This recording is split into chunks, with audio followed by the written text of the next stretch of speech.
1923 stole 1883's ending, and it was the finale's best moment.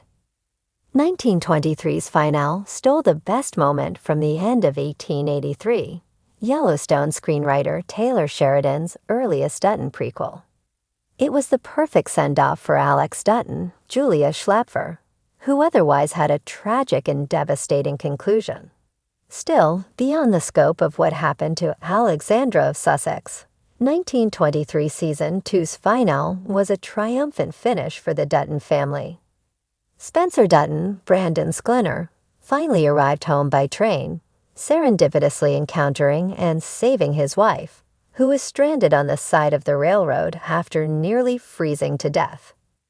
Moments later, Spencer heroically saved the Yellowstone Dutton ranch. When Spencer got home, relieving his aunt, Cara Dutton, Helen Mirren, Zane Davis, Brian Girardi, and the rest of the ranch hands, he wiped out the remainder of Banner Creighton's, Jerome Flynn, men with an elephant gun, making for an explosive end to Donald Whitfield's, Timothy Dalton, war against the 1923 Dutton family. While Tiana Rainwater, Amina Neves, and Elizabeth Strafford, Michelle Randolph, had bittersweet endings, they were able to live past the tribulations they faced in 1923. On the other hand, although Spencer lived to the ripe old age of 80, Alex Dutton died tragically young at 23. Of the horrible things that happened to Alexandra Dutton in 1923, her devastating ending in 1923's series finale tops the list. Alex endured horror after horror on her journey through America, from being beaten in Grand Central Terminal to getting sexually assaulted on the train to Chicago. Of the atrocities Alex endured on her journey to Spencer, dying in his arms after finally reaching Montana will go down as the most memorable. Alex at least got to reunite with her star-crossed love and say goodbye. But Alexa's death was an unforgiving ending to her story. Still, Alexa's story had a silver lining. 1923's finale shows Alex and Spencer in the afterlife after Spencer's death. Alex chides Spencer, saying, "Took you long enough," implying that she has been waiting. They are in elegant formal wear, dancing on an ocean liner similar to the one in 1923 Season 1. With Taylor Sheridan shamelessly stealing Titanic's ending, allowing Alex and Spencer to be together in heaven like Rose and Jack. Since the majority of viewers would have preferred to see their romance continue, and Alex's happy ending was cut short, Alex and Spencer Dutton's ethereal ending was needed. Taylor Sheridan took a play out of 1883's playbook for 1923's ending. After her death, 1883 shows us Elsa Dutton's version of heaven, which she describes as where your dreams and your memories merge together and form a perfect world. In Elsa Dutton's afterlife, she rides horses with Sam. She tells 1883 viewers that it's always sunrise in her world, and there are no storms because she is the only lightning. Elsa describes her perfect world, saying, "My heaven is filled with good horses and open plains and wild cattle and a man who loves me." Like Alex and Spencer's 1923 ending, Elsa's heavenly moment is 1883's closing scene. Elsa Dutton's narration contextualizes her reunion with Sam, where they exchange a meaningful glance and ride off into the hills of the Great Plains. The scene recreates Elsa and Sam's best moments. Furthermore, they are unburdened by the tribulations they face and those who don't want to see them together. Considering Elsa's tragic death in 1883, her reunion with Sam after their heart-wrenching separation was consolatory, like Alex and Spencer's. However, unlike Alex Dutton's death, Elsa Dutton's death in 1883 was cushioned by a genuinely beautiful journey. When reflecting on 1883 and 1923, we needed Alex and Spencer's happy ending more than we needed Elsa and Sam's. While Elsa's 1883 death was quite possibly the saddest in the Yellowstone franchise, her untimely ending was earned. Elsa has a fantastic journey in 1883 before dying, and it makes her fate more satisfying. In contrast, Alex Dutton encountered a series of bleak and disparaging events in 1923 Season 2, leading up to her death, marking it as a truly dejected occasion. If Alex had died at the end of 1923 Season 1, that would have been one thing. Alex had a beautiful story in 1923 Season 1, wherein Taylor Sheridan balanced the Sussex natives' lows with the highs of her romance. Like Elsa, Alexa's story in 1923 Season 1 earns her tragedy, getting separated from Spencer. After Alexa's series of grave events in Season 2, I expected more wins in Alexa's story. Instead, she died in a hospital bed, with the lion-hearted Dutton opting not to have a life-saving procedure, departing from her will to survive. Therefore, Alex needed a silver lining even more than Elsa, whose tragic death, with James Dutton, Tim McGraw, was already a good end. When Taylor Sheridan first wove the dusty, blood-soaked world of 1883, he gave us a brutal love story, not just between Elsa Dutton and the wide-open plains of America, but between generations.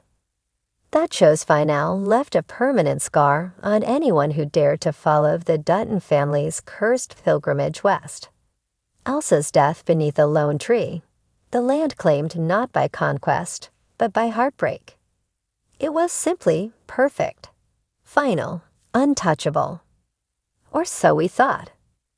Then came 1923, and in the final moments of its first season's finale, Sheridan pulled off a sleight of hand that felt both familiar and shockingly new. He stole the ending of 1883. But it wasn't theft for theft's sake. It was a tribute, a resurrection. And somehow it became 1923's greatest moment. The setup was almost too subtle to notice at first. Spencer Dutton, our haunted, reluctant heir to the Yellowstone, had spent the entire season trying to get home. Across oceans, across continents, fighting off lions, outlaws, and fate itself, he clawed his way back toward Montana. Back toward the ranch his ancestors bled for. Back toward his family, now unraveling under the weight of Jacob Dutton's injuries and Banner Creighton's greed. But even as Spencer battled to return, the story whispered familiar refrains. Loneliness, distance, doom, just like Elsa. When Spencer finally stood at the edge of his destiny, he didn't find a welcoming home. He didn't find triumph. Instead, he found devastation. His love ripped away, his future uncertain. The look in his eyes, the resigned, shattered gaze, mirrored Elsa's final moments beneath the sprawling Montana sky. Only this time, there was no literal tree, no fatal arrow, just the cold, unrelenting truth that the land takes everything. It was the same ending, but twisted for a different era. And it worked beautifully. On paper, 1883's ending and 1923's finale should not rhyme. One is a mythic journey through virgin wilderness. The other is a simmering clash of ambition, modernization, and revenge. But Sheridan understands something most writers forget. History doesn't move in a straight line. It spirals. It repeats. The same blood debts are paid again and again, just under different skies. By lifting the emotional DNA of 1883's ending and transplanting it into 1923, Sheridan wasn't just nodding at fans who remembered Elsa's death. He was making a deeper, more tragic statement. The Duttons are trapped in an endless cycle of sacrifice. It doesn't matter if it's 1883, 1923, or 2023, love will always cost them everything. Spencer's heartbreak is Elsa's death, just evolved.